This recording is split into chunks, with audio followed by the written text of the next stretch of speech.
Pocket.com.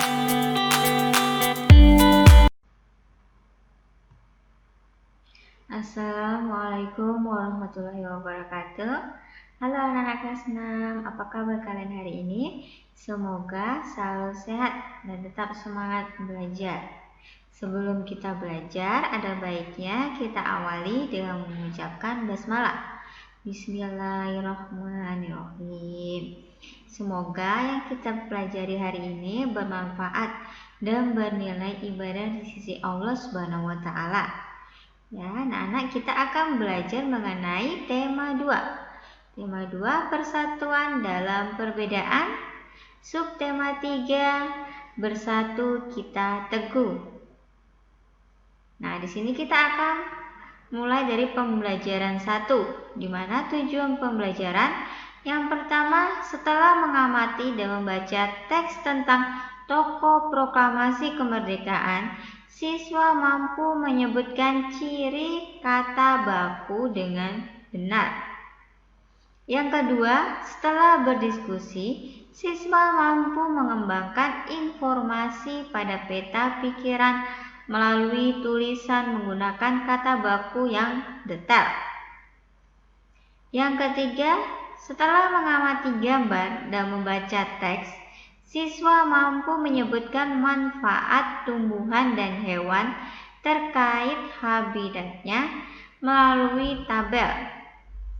Yang keempat, setelah melakukan pengamatan di luar kelas, siswa mampu menulis laporan tentang hasil pengamatannya terkait manfaat tumbuhan dan hewan sesuai habitatnya dengan tepat.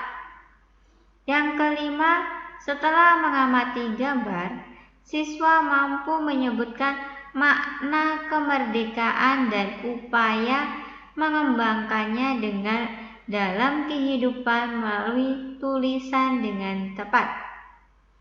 Yang keenam, setelah berdiskusi, siswa mampu menuliskan makna kemerdekaan dan upaya mengembangkan dalam kehidupan sehari-hari sebagai pelajar melalui tulisan yang tepat. Nah, selanjutnya, persatuan akan memperkuat tekad sehingga menghasilkan tujuan yang ingin dicapai. Hari ini kamu akan belajar tentang persatuan yang membuahkan hasil sesuai harapan. Menjaga persatuan dan kesatuan bangsa merupakan kewajiban seluruh rakyat Indonesia karena negara kita terdiri dari berbagai suku, agama, dan ras. Sebagai pelajar, kamu dapat bersatu dalam berdiskusi saat belajar di dalam kelas. Persatuan yang memperteguh tekad dalam mencapai tujuan telah dicontohkan oleh para pejuang. Proklamasi Indonesia sebagai tonggak kemerdekaan Indonesia merupakan wujud dari persatuan bangsa Indonesia. Kemerdekaan Indonesia dicapai setelah melalui perjalanan panjang para pejuang bangsa melawan penjajah. Persatuan yang kuat memperteguh tekad mereka untuk mewujudkan negara yang berdaulat, adil, dan makmur. Keteguhan hati dalam mewujudkan persatuan dapat dicontoh dari seorang pemuda di masa proklamasi kemerdekaan. Nah, ini amati tulisan berikut. Ini BM Dia. Ini adalah tulisan tangan IR Soekarno dan dipercantik atau diketik oleh Sayuti Malik. Nah, siapa sih BM Dia itu? Sekarang kita cari tahu dari bacaan berikut. BM Dia dan naskah asli proklamasi. Teks proklamasi awalnya ditulis tangan oleh Soekarno, kemudian diketik oleh Sayuti Malik agar terlihat rapi. Teks asli tersebut kemudian dibuang di tempat sampah. Salah seorang pemuda yang ikut hadir dalam pada saat persiapan proklamasi kemerdekaan adalah BM Dia. Ia mengambil naskah asli dari tong sampah dan disimpannya. Ia menilai bahwa teks tersebut memiliki sejarah tinggi. Naskah asli yang disimpan BM Dia selama 46 tahun, 9 bulan, 19 hari, kemudian dikembalikan kepada bangsa Indonesia. Dia membawa naskah asli proklamasi kemerdekaan RI pada Selasa pagi 19 Mai 1992 pukul 10.30 dan menyerahkannya melalui Presiden Soeharto. Naskah itu kemudian disimpan oleh Arsip Nasional atas anjuran Soeharto. Keputusan BM Dia untuk menyimpan naskah asli sangat tepat. Seluruh bangsa Indonesia sampai sekarang dapat menikmati naskah asli proklamasi dan belajar banyak dari kejadian saat itu. Nah, itu BM Dia, yaitu pemuda pejuang bangsa Indonesia. Kemudian kita akan belajar mengenai kata baku digunakan dalam situasi resmi, penulisan dan pengucapan sesuai pedoman ejaan yang disempurnakan atau disingkat EYD. Contoh kata yang tidak baku, nasihat. Nasihat itu kata yang baku, tidak menggunakan kata E tapi I. Contoh kata yang tidak baku, apotik. Contoh kata baku, apotek. Nah, tulisannya seperti itu. Contoh kata tidak baku, cuman. Contoh kata baku, cuma. Nah, contoh kata tidak baku, gubuk. Diganti kata yang baku, contoh kata baku G diganti K. Contoh kata yang tidak baku, jadwal. Nah, contoh kata baku jadwal. Nah, jadinya seperti ini. Ini kata-kata yang baku dan ini tidak kata baku.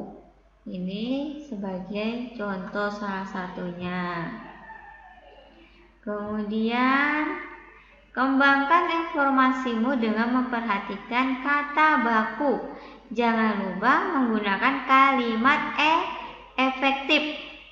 Nah, ini dari ceritanya BM Dia dan naskah proklamasi. Menggunakan kata tanya, apa, mengapa, siapa, bagaimana, kapan, dan di mana. Diingat kembali. Jadi yang ditulis di sini di kolom hanya jawabannya saja. Kata pertanyaannya hanya di dalam pikiran. Sebelum kita masuk pembacaan ini, sebelumnya ayo kita amati sebagai berikut. Tanaman sangat berguna bagi kehidupan manusia. Salah satunya adalah untuk membersihkan udara. Banyak penduduk Indonesia memanfaatkan tanaman sebagai pagar. Berikut adalah salah satu contohnya. Nah, ini contohnya beluntas adalah tumbuhan semak. Tumbuhan ini bercabang banyak, berusuk halus dan berbulu banyak.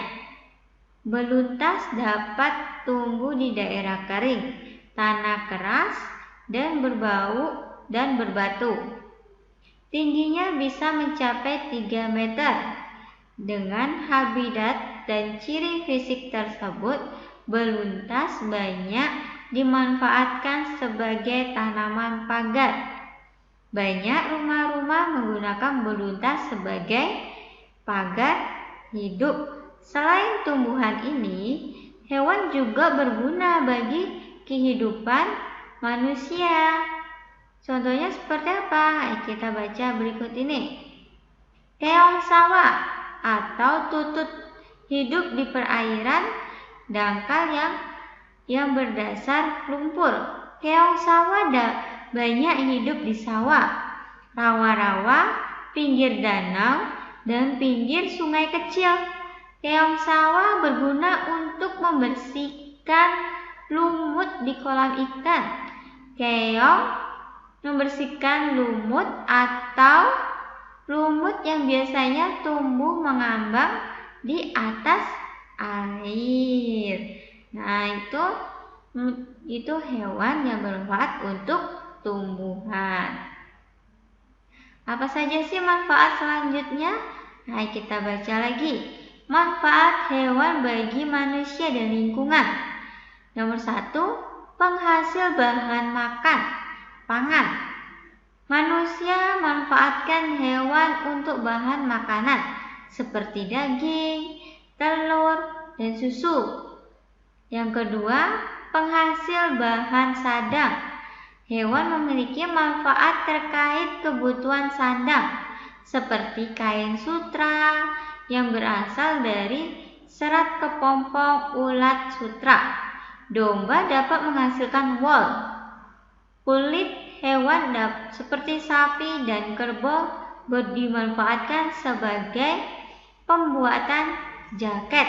Jadinya kalau pangan itu seperti bahan makanan, kalau sandang itu sebagai bahan yang kita pakai dalam sehari-hari. Baju, kain dari wol, baju. Nah, seperti itu. Yang ketiga, penghasil bahan kerajinan. Kulit sapi dan kerbau dimanfaatkan sebagai bahan pembuatan wayang kulit. Selain itu, bulu angsa dimanfaatkan untuk membuat.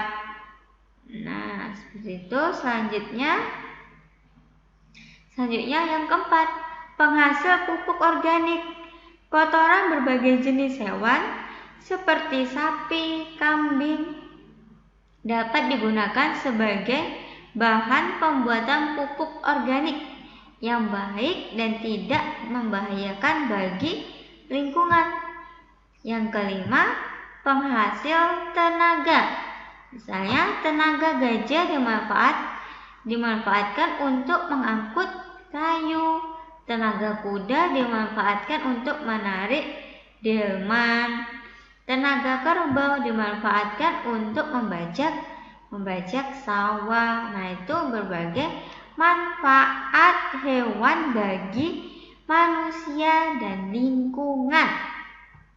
Nah, selanjutnya manfaat tumbuhan bagi manusia dan lingkungan. Yang pertama, bahan makanan. Bagian tumbuhan yang dapat digunakan untuk bahan makanan adalah batang, daun, bunga, buah, dan biji. Yang kedua, bahan sandang. Serat kapas dapat dimanfaatkan untuk membuat kain katun.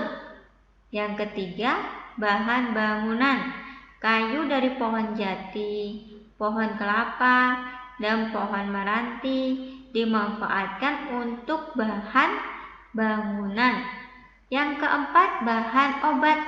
Banyak tanaman dimanfaatkan untuk obat, seperti jahe untuk mengobati batuk, daun kumis, kucing untuk mengobati ginjal, daun jambu biji untuk mengobati diare. Yang kelima, bahan baku industri. Industri banyak dimanfaatkan tanaman untuk kebutuhan manusia. Yang pertama, getah karet digunakan dalam pembuatan bat. Getah pinus dimanfaatkan sebagai orang dalam industri cat. Yang ketiga, kayu pinus digunakan dalam industri kertas. Yang terakhir, buah kelapa sawit dimanfaatkan sebagai bahan dalam industri minyak goreng. Yang keenam, bahan pewarna alami. Tanaman dapat digunakan sebagai pewarna, sawi dan pandan. untuk warna hijau, wortel pewarna jingga, dan kunyit pewarna kuning. Yang ketujuh, menjaga kualitas air. Tanaman bakau menjadi penyaring alami dari air laut menjadi air tawar. Nah, selanjutnya ini kalian berkeliling di halaman atau lingkungan sekolah. Pilihlah satu jenis tanaman dan hewan, amati habitatnya. Tulislah manfaat hewan dan tumbuhan tersebut bagi kehidupan manusia. Nah, kalian cari hewan, salah satu saja hewan apa, habitatnya dimanfaat di mana, terus bagaimana manfaatnya bagi manusia. Kemudian setelah proklamasi kemerdekaan, bangsa Indonesia menjadi bangsa yang merdeka dari segala bentuk penjajahan. Setiap warga negara berhak untuk menikmati kemerdekaan tersebut, namun berkewajiban pula untuk menjaga kemerdekaan kita.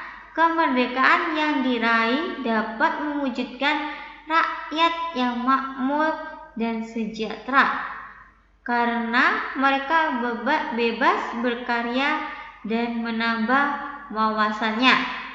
Nah, ini kalian coba amati gambar berikut ini. Ini adalah petani dan ini kita sekolah. Nah, ini penjual ikan, ini petani. Nah, ini dari gambar ini kalian simpulkan kenikmatan setelah kemerdekaan Indonesia. Video pembelajaran kita hari ini sampai di sini, di mana kita telah mempelajari negara yang besar adalah negara yang rakyatnya sejahtera. Agar sejahtera, kita wajib bahu-membahu melaksanakan kewajiban kita agar tujuan tercapai. Negara yang sejahtera dapat terwujud apabila rakyatnya bersatu bekerja keras mencapai tujuan. Nah, untuk mengakhiri pembelajaran kita hari ini, kita mengucapkan hamdalah. Alhamdulillahirobbilalamin. Semoga yang kita pelajari hari ini bermanfaat dan bernilai ibadah sisi Allah Subhanahu wa taala. Akhir salam. Wassalamualaikum warahmatullahi wabarakatuh.